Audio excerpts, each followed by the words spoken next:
उन्होंने खुद ही कहा लाल किले से, कहा अगली बार फिर आऊंगा। मैंने कहा जी नमस्कार, अच्छी बात। 70 प्लस का आदमी 70 प्लस और इतने उम्र में वो तीसरे अटेम्प्ट के लिए सोच रहे हैं। क्या कॉन्फिडेंस है 70 साल की उम्र में? यहाँ 17 का आदमी कह रहा गुरुजी बहुत डिप्रेशन में है सर। तुमको क्या हो गया? बस एक ही चीज, उस आदमी से मुझे एक चीज पे बहुत लगाव है, उस आदमी के जज्बे पे और उस आदमी की उपलब्धि से। S is equal to S कि बेटा तुम इससे बचने की कोशिश कर रहे हो, बचा कोई है ही नहीं, तुम इस पे काम करो तो तुम तो प्रधानमंत्री बनोगे। डन।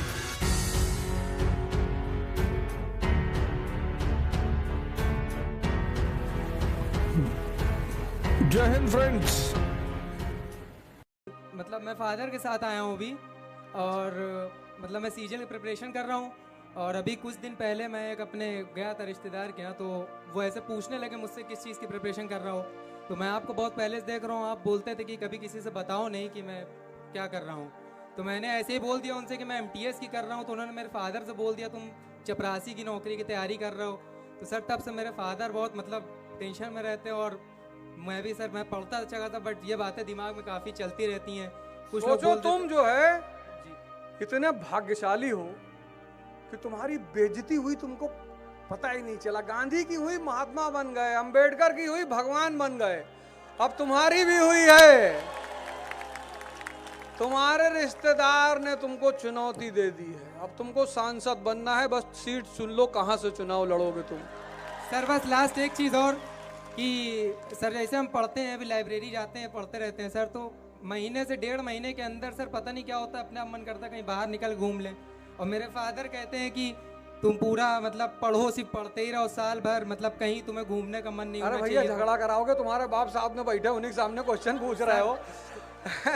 लेकिन चलो कोई बात नहीं। Hello sir. जी जी सर जी 2 मिनट, जी। मैं इनका फादर हूँ। जी मतलब बहुत सुना आपको, और मतलब क्या बताऊँ सर, बिल्कुल फ्लाइट हो गया आपके ऊपर। बस एक बात आप बच्चों को कह दीजिए सर, इतना ये बच्चा पढ़ता है, हमारा सब बच्चे पढ़ते हैं, लेकिन रात में PUBG जरूर खेल लेते हैं सर 2-4 घंटे। अरे ये सब सीमा हैदर से प्रभावित है, इनको लग रहा है कि भारत में नहीं मिलेगी तो कोई उधर से बाहर से आ जाएगी।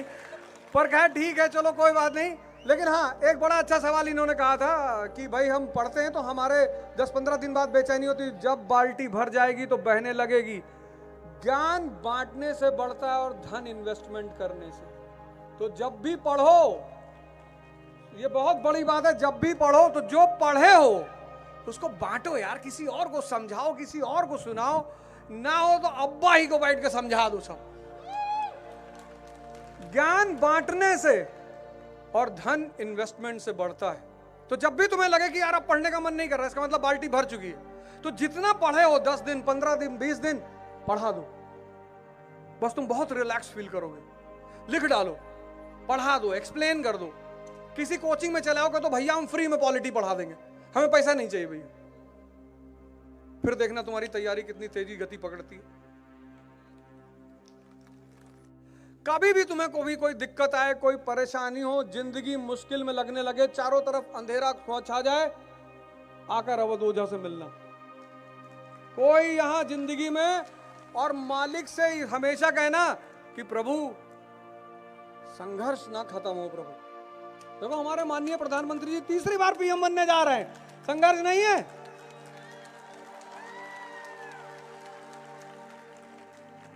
कितना मैं थोड़ी कह रहा हूं, उन्होंने खुद ही कहा लाल किले से, कहा अगली बार फिर आऊंगा। मैंने कहा जी नमस्कार, अच्छी बात।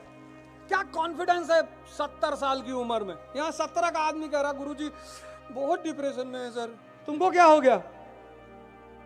जैसे हम तो तब भी अच्छे परिवार से थे, वो तो अति साधारण परिवार से। मुलायम सिंह यादव, मायावती, ये सब कितने साधारण परिवार के लोग थे। अगर तुम इन लोगों का इतिहास देखो, ये लोग बहुत साधारण, अति साधारण परिवार के लोग, लेकिन हिम्मत, साहस, लड़ाई, ये भागे नहीं। तुम राजा भी बनना चाहते हो, कहते हो भैया लड़ाई ना हो, मास्टर जी ताबीज मिलेगी। कितने लोगों की कुंडली बनी हुई है? कोई बात नहीं, अच्छी बात है, बनी है तो वैसे ही पूछ रहे। बनी कितने लोगों की कुंडली ज्योतिषों ने देखा और कहा कि बहुत संघर्ष है जीवन में, तो तुम तो प्रधानमंत्री बनोगे, डन। क्योंकि राहुल गांधी जी की कुंडली में संघर्ष नहीं था। हाँ, राजा के घर में पैदा हुए थे। अगर तुम्हें ज्योतिष कह रहा है कि तुम्हारी जीवन में संघर्ष बहुत है, तो तुम तो सांसद से नीचे बनोगे नहीं। ये तुम मेरी बात एकदम नोट कर लो डायरी में, क्योंकि मैं जानता हूं कि राहुल जी के जीवन में संघर्ष नहीं था। और जिसके जीवन में संघर्ष नहीं होता उसको भूजा और पॉपकॉर्न में अंतर नहीं पता होता।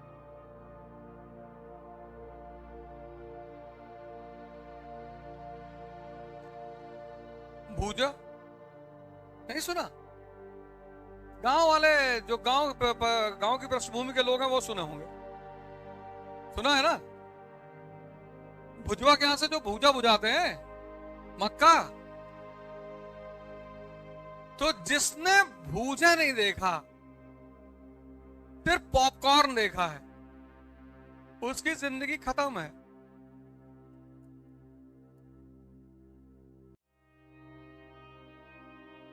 कभी गए थे बुझाने के लिए?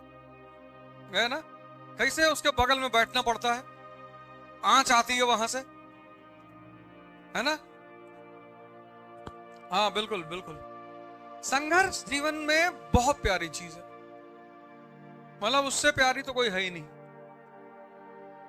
बशर्ते तुम ये मान लो कि संघर्ष करना कैसे। तुम भगवान से कभी ये मत मांगना कि प्रभु मेरे जीवन से संघर्ष खत्म कर देना। अगर उसने तुम्हारे जीवन से संघर्ष खत्म कर दिया तो खत्म हो जाओगे तुम। मैंने कहा ना, तुम्हारी जिंदगी की जो अप्रोच है वो गलत है, इसीलिए तुम परेशान हो। बाकी कुछ परेशानी की वजह थोड़ी है। तुम भगवान से कहते हो प्रभु लाइफ सेटल कर दो, प्रभु खुद सेटल नहीं है। इस यूनिवर्स में ऐसी कौन सी चीज है जो गतिमान नहीं है? सब चल रहा है। एक दिन ये धरती खत्म हो जाएगी जिस पे हम रह रहे हैं, एक दिन ये सूरज खत्म हो जाएगा। खत्म होने का मतलब बदल जाएंगे। इस ब्रह्मांड में कुछ खत्म नहीं होता, ट्रांसफॉर्म होता है। मैटर की वही तो डेफिनेशन है, matter can never be created not destroyed. इसलिए जो डेथ का कॉन्सेप्ट है ना, वो गलत कॉन्सेप्ट है। कोई मरता ही नहीं, यहां ट्रांसफॉर्मेशन होती है एक फॉर्म से दूसरे फॉर्म में। सॉलिड, लिक्विड, गैस, वो ट्रांसफॉर्मेशन होती है, बाकी कोई कहीं जाता नहीं। तो तुम संघर्ष से मत भागो और ना भगवान से कहो कि मेरे जीवन में संघर्ष खत्म कर दो। तो अब क्या करो? तुम शक्ति की मांग करो। S=S। जितनी ज्यादा शक्ति डेवलप करते चले जाओगे उतने ज्यादा संघर्ष करने में मजा आने लगे। तुम गलत काम ही करते हो ना। अरे भैया IAS बनने जा रहे हो, 10 लाख लोग दे रहे हैं, उसमें से 1000 लोगों को लेना है,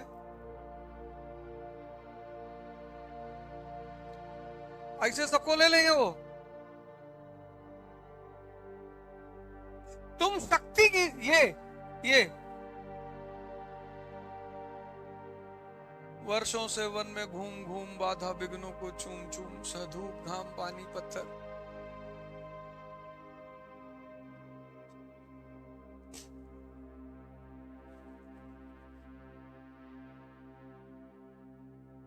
सधूप गाम पानी पत्थर, पांडव आए कुछ और निखर। ये सारी जीवन पूरा हम तो मतलब अगर ये बात हमें हमारे गुरु ने नहीं बताई होती कि बेटा तुम इससे बचने की कोशिश कर रहे हो, बचा कोई है ही नहीं, तुम इस पे काम करो, शक्ति पे। दोनों, मेंटल और फिजिकल दोनों। सिर्फ फिजिकल हो जाएगी तो आदमी गंडा हो जाएगा, और सिर्फ मेंटल हो जाएगी तो आदमी लोमड़ी हो जाएगा। लेकिन जहां मन और शरीर की शक्ति बैलेंस हो जाएगी वही शेर है। ऐसे थोड़ी किसी पे कूद पड़ता है, प्लान करता है। तुम डिस्कवरी पे कभी टाइप करना कि the hunt done by a lion, वो प्लान करते हैं, झुंड में से किसी एक को टारगेट बनाते हैं, फिर उसके अंदर दहशत पैदा करते हैं, उस दहशत से वो गिर जाता है, फिर कूद कर उसकी गर्दन पकड़ लेते हैं, प्यार से मारते हैं उसको, फिर पूरी फैमिली बैठकर खाता है। लोमड़ी बचा हुआ खाती है क्योंकि दिमाग बहुत है, शरीर में ताकत नहीं है। जिसके पास दिमाग ज्यादा होता है, अति अति, उसके शरीर कमजोर होता है। जिसका दिमाग है ही नहीं तो उसका शरीर बहुत ताकतवर होता है। इसलिए गैंडा जंगल का राजा नहीं है,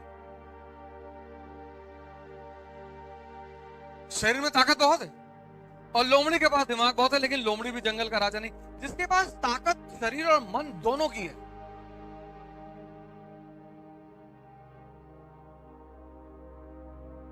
तो तुम संघर्ष पे ध्यान ही मत दो, तुम सिर्फ शक्ति पर ध्यान दो। शक्ति बढ़ती चली जाएगी, संघर्ष छोटा नजर आने लगेगा, खत्म तो नहीं होगा। तुम सोचो मोदी जी इतने उम्र में 60, 70, 70 के आसपास पहुंचने वाले होंगे, 73, और इतने उम्र में वो तीसरे अटेम्प्ट के लिए सोच रहे हैं कि 5 साल और। अरे लाल किले पे बोले नहीं कि अगले साल में फिर झंडा फहराने आऊंगा, इसका मतलब कहीं ना कहीं उनके मन में है ना कि 5 साल और। 70 प्लस का आदमी, 70 प्लस, इतना लोग उसको गाली देते, इतने लोग दुआ पढ़ रहे हैं सुबह उठ उठ के कि मालिक अब रहने दे।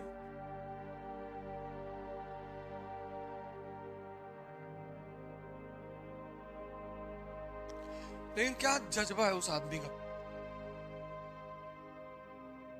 बस एक ही चीज, उस आदमी से मुझे एक चीज पे बहुत लगाव है, उस आदमी के जज्बे पे और उस आदमी की उपलब्धि से। इतने निचले स्तर के घर से आकर और भारत पर कब्जा कर लेना, अपनी मनमानी करना। 370 हटा दिया, सबकी बस की बात ही नहीं थी, संभव ही नहीं था। राम टेम्पल बना दिया। लोग कहते थे अरे किसका मजाल है, बोले मजाल बताएं, नहीं नहीं है। ये जो अपनी मनमानी करना है, ये बहुत बड़ी अदा है कि अपने हिसाब से जिसको चिल्लाना है चिल्लाओ। बोले ये चिल्ला रहे हैं, बोले ईडी भेजो उनके पास, सोने का दरवाजा लगा इनके घर में। बोले भैया येलो पेंट है, नहीं नहीं नहीं नहीं, बोले दरवाजा है वो सोने का दरवाजा है, इनएप्रोप्रिएट एसेट, केस लगाओ। कहाँ है चंद्रा बाबू नायडू? बोले साहब जी जी में साहब।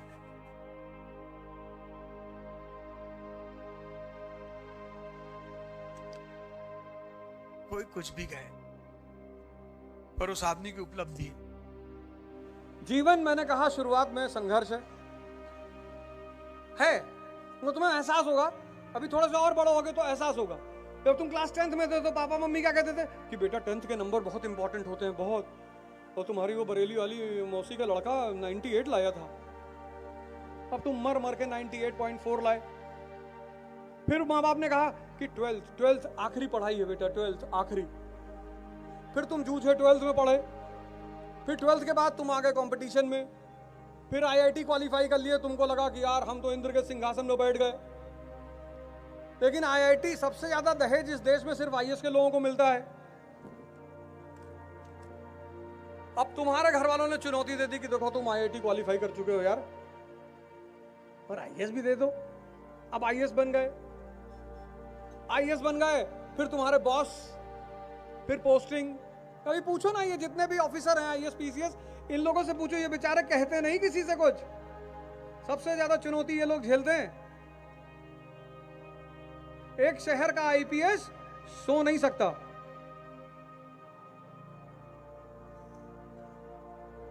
पूरे शहर की जिम्मेदारी, सुरक्षा। अभी तो बड़ा मौज कर रहे हो तुम, कल जब IPS, इस जीवन में संघर्ष कभी खत्म नहीं होगा।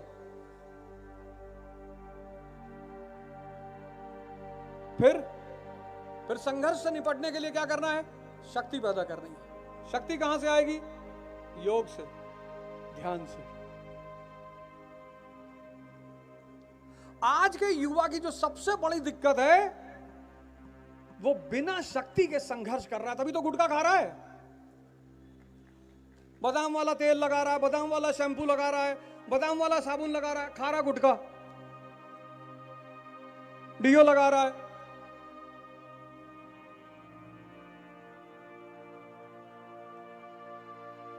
Complan, I am a Complan boy. वो कॉम्प्लान बॉय वॉशरूम में जाया, छिपकली देखा, बेहोश हो गया। वो हमारे मामा का लड़का है, वो सांप पकड़ के नचाता रहता है, गांव में रहता है, ऐसे कोबरा ओबरा पकड़ लेगा उठा के। वो कोई कॉम्प्लेन नहीं पीता। वो सुबह उठता है, 8-10 बासी रोटी खा लेगा, इतना चावल वावल सान के खा लेगा, शरीर में ताकत है, कहीं बैल से लड़ जाएगा, कहीं पेड़ पकड़ के हिलाएगा। शक्ति से उत्साह पैदा होता है, गुटखा खाने से उत्साह पैदा नहीं होता, शक्ति से।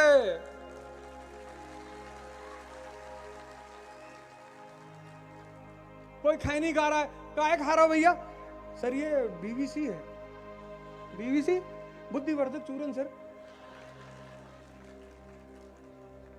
अगर ये बुद्धिवर्धक चूर्ण है तो सब रिक्शे वाले तब तो डीएसपी हो जाए।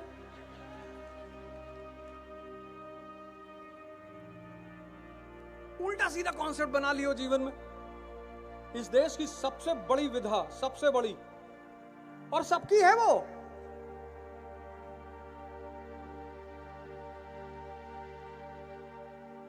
इस देश में जो कुछ है वो सबका है। India is for Indians.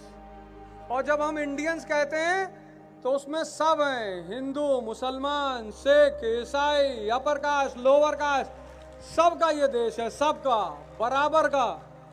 आजादी की लड़ाई पढ़ोगे, सब ने कुर्बानी दी है। तो इस देश में जो कुछ भी है वो सबका है।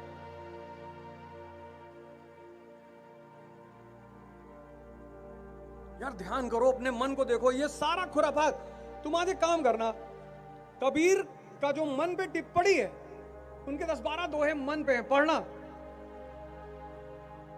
इतना परेशान, अगर तुम ध्यान नहीं करोगे ना तो ये तुमको इतना परेशान करेगा, इतना। जिसने जीवन में ये देख लिया कि दुश्मन अंदर है, उसके बाहर के सारे दुख खत्म हो गए।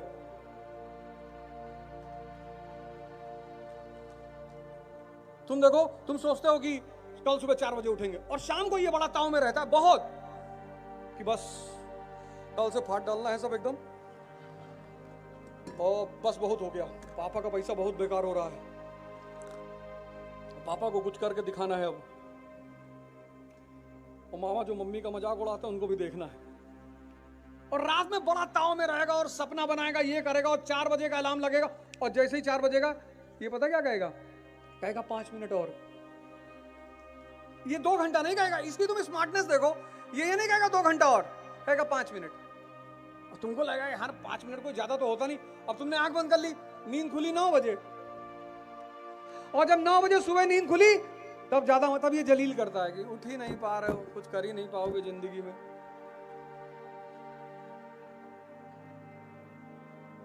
इस देश में कोई किसी से परेशान नहीं है, सब खुद से परेशान है, सब।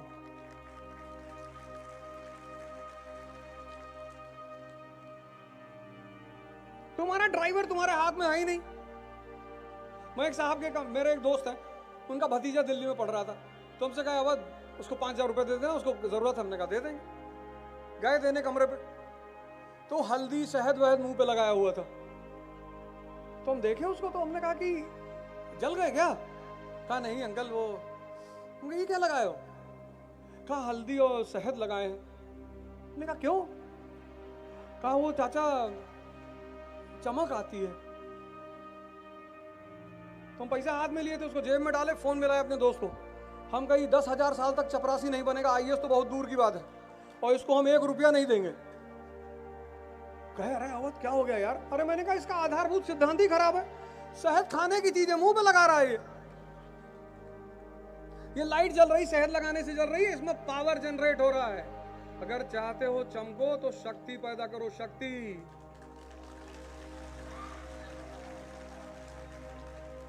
सुबह उठ नहीं पा रहे हो, दूसरों को देश दे रहे हो, माँ बाप से कह रहे हो तुमने हमारे लिए क्या किया, तुमको पाल पोस कर इतना बड़ा कर दिया, अगर 5 साल की उम्र में सड़क पे छोड़ देते तो भीख मांगते और दूसरों की गाड़ी साफ करते।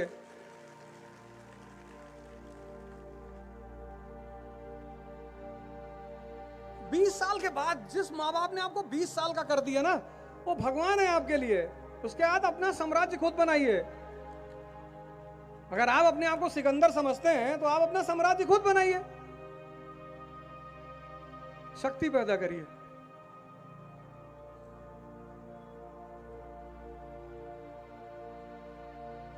और जब तक आंतरिक शक्ति नहीं आएगी, तुम जंगल में देखो गैंडे का कॉन्फिडेंस आंतरिक शक्ति है, कहीं भी खड़ा रहता है। हाथी को देखो, आंतरिक शक्ति है। जिसके पास शक्ति नहीं है उसी के पास डिप्रेशन है। सिर्फ एक चीज पर ध्यान रखो जिंदगी में, 24 घंटे शक्ति पर, उससे ध्यान हटना ही नहीं चाहिए। और 6 महीने करके देख लो, उसके बाद तुम एकदम एक अलग इंसान बन जाओगे। क्योंकि जैसे जैसे अंदर की ताकत बढ़ती जाएगी, ऐसे ऐसे उत्साह बढ़ता चला जाए। एक पैर मार दोगे जमीन पे, पानी निकल आएगा।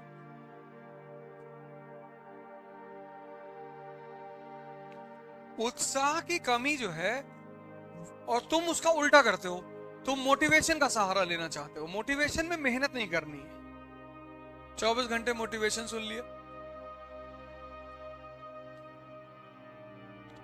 मेहनत बहुत जरूरी है जीवन में।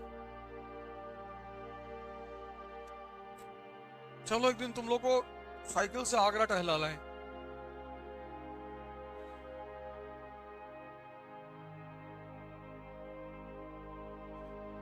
नहीं, सुबह मत चलो। आगरा यहां से 300-350 किलोमीटर होगा।